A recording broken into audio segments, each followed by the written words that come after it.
ecology? What does it mean? In short, I would say it means nature, but when you think about it, it is the relationship between all living things and their surroundings.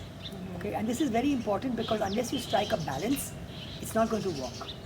And therefore, if you want sustainable living in the future and you want to preserve your environment, then you have to look at it from that angle for sure.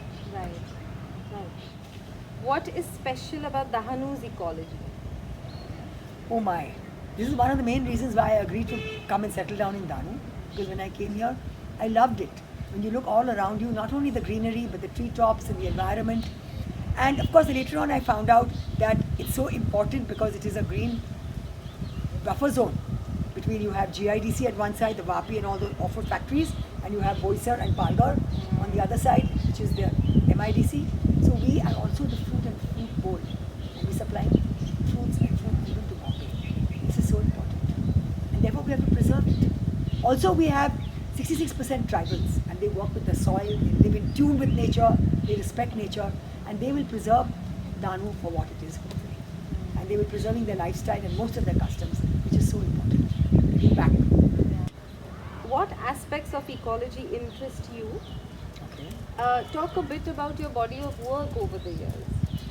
Oh, yes, of course.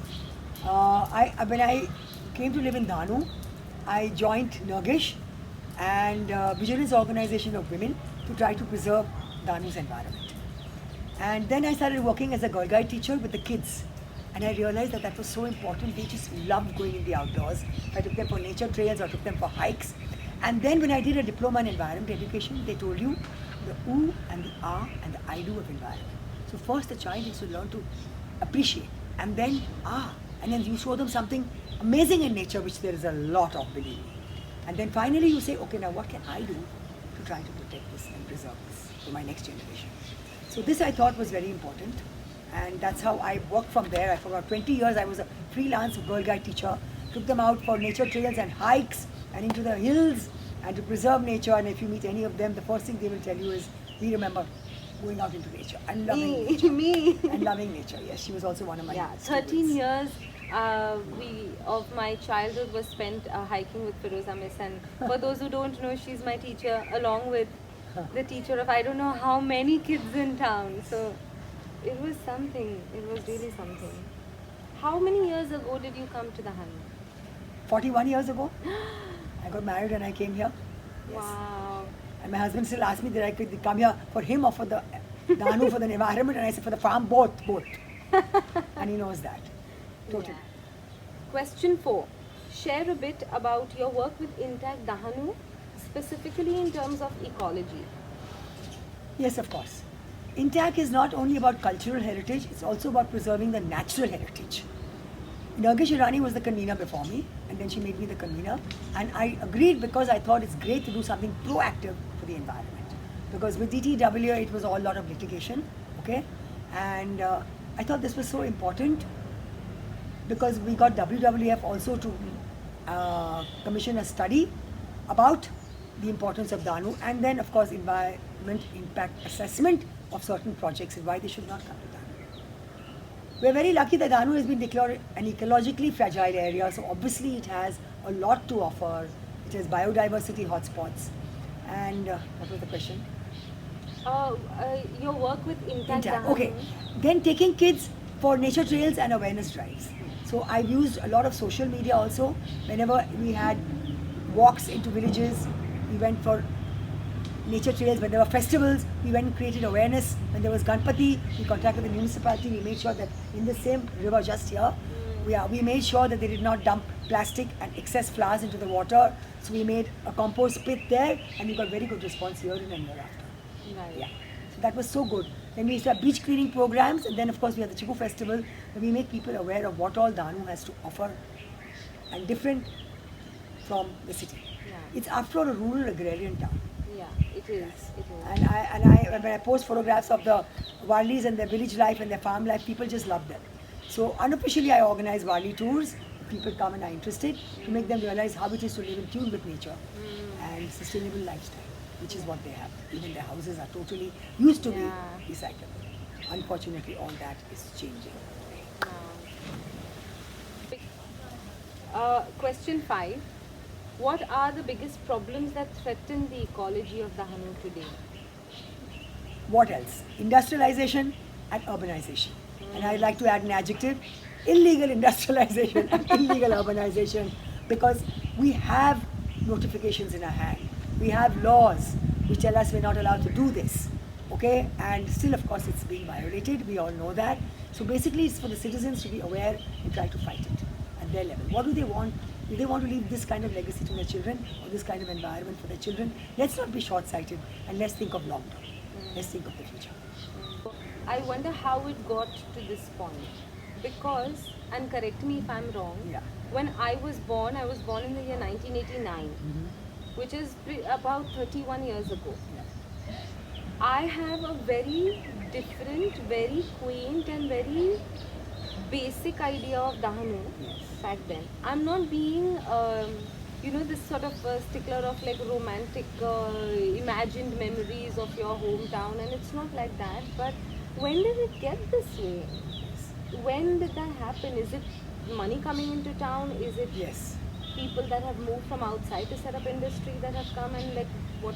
I mean, let's not forget, your Adani port, which used to be Reliance Oh my before, God. which used to be Yes. something called BSES before. Thermal plant. It's a thermal power plant in our town, and that has constantly chipped away a little bit of, That I think was the turning Dahanu. point, because it created factions amongst the people. Those who said, you can't stop development, let it come, we'll make some money. We had one volunteer who said, I can't work with you all anymore, madam, now because I've got a contract. And so I need to do my business, so I'm going to do my contract. Right. But at least he came above the table. There are others who did it otherwise. Right. So what do? Money How talks. did the thermal power plant come to Dahanu, and why Dahanu? How does that God, work? I can talk on that for hours. And unfortunately, of course, because it was just convenient for them, they were going to use the sea water to cool the hot water, till we took them to court and made them put cooling towers. They were going to dump the ash right there, till we went to court again and make them put in stringent measures to prevent the environment. Just for convenience sake, which is very, very sad. And it's affected farming in Dahanu, the chiku crop, Very bad. every other crop, the soil, the water, the air. Very bad. Wow, yeah. How old is the thermal power plant? 1989 was when we started the battle, and well, everybody says that we lost in the sense that it's still constructed, but we won on 3 points. One is it will not expand beyond 500 megawatts, so we can contain the pollution. One is we declared Dahanu ecologically fragile. That was amazing, Right. because in future you prevent rampant industrialization or Right. urbanization, and also that they would install the FGD plant, which it took them 10 years to do. Finally, we had to go back to court, take them and tell them that we would give them a 300 crore bank guarantee, and then only did they install it. Right. So we lost those 10 years, which is Right. very sad. Now people realize. Mhm. Now people realize. In retrospect, it's late. Question 6. If these are the problems that you cite, what are the solutions? Right from the top, from the level of industrialization, right down to what the individual or the community or a household can do. So, I'll give you a very funny example. We had organized a meeting for segregation of garbage, and we didn't realize it coincided with an IPL match. So absolutely nobody came. So it's things like this. But basically, your sewage and your garbage is what you can manage at a personal level. And the higher echelons is in the hands of the politicians. We're at their mercy. But things are improving, because as I said, besides the thermal plant, the dagger hanging above our heads right now is this threat of a port coming up, which is ridiculous.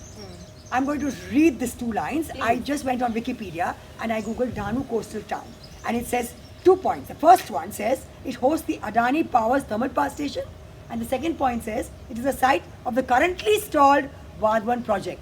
Is this what Dahanu is famous for? Is this what you want Dahanu to be known for? I was really mad. This is ridiculous, and no way can this be what Dahanu stands for. When I was teaching kids at school, and when I took them around for a field trip, I organized it through Intact, of what all there is in your surroundings. My God, one of them came up to me and said, Miss, I'm so glad you took us, because when friends ask what is there in Dahanu, we say the beach. And we never knew that there is so much more to offer. That we have dams, and we have the basket weavers, we have the Wadi painters, we have the potter, and there is so much more small scale industries, and so much more, and of course the Warli agricultures and all their stages of paddy, which is after all it is the Fruit and Food Board, as I told you. It supplies grass to Bombay for the milk. All the tabelas in those days in Goregaon and all were given dry grass fodder from Danu. It was a bigger industry than Chiku's. Was dry grass when I got married that year. Yeah. And without that, where would you get your milk from? Could you shed some light on the port? And what is this port? Who's bringing it? What's the purpose of it? And how is Dahanu potentially going to get affected? Well, again, we don't know on what grounds this area was chosen, because as I said, it is least expense, money talks, okay, in infrastructure. And this port was thrown out as illegal and impermissible by Justice Dhamarkari Committee in 1998, okay. He said totally it cannot be allowed under 3 stringent rules, the same rules which apply to the thermal plant. One is the Danu notification, which says no change in land use. And this is, we hope, is going to preserve our beaches to remain beaches, our forests to remain forests, and our wetlands to remain wetlands. Then we have the CRZ notification, which again talks about infringement on the coastal zone. They try to build bunds, they try to show you that this is not the high tide mark. That again is all kinds of litigation and all kinds of trying to fool whom, I don't know, the public. And finally you have the Supreme Court order, which again talks about no change in land use. So this notification and the regional plan, we have these weapons in our hand, we have to implement them and use them. And look at them, and the implementation of the law is the only solution in the answer. To try to stop this rampant industrialization, a port, they're trying to tell us that it doesn't fall in the red zone category.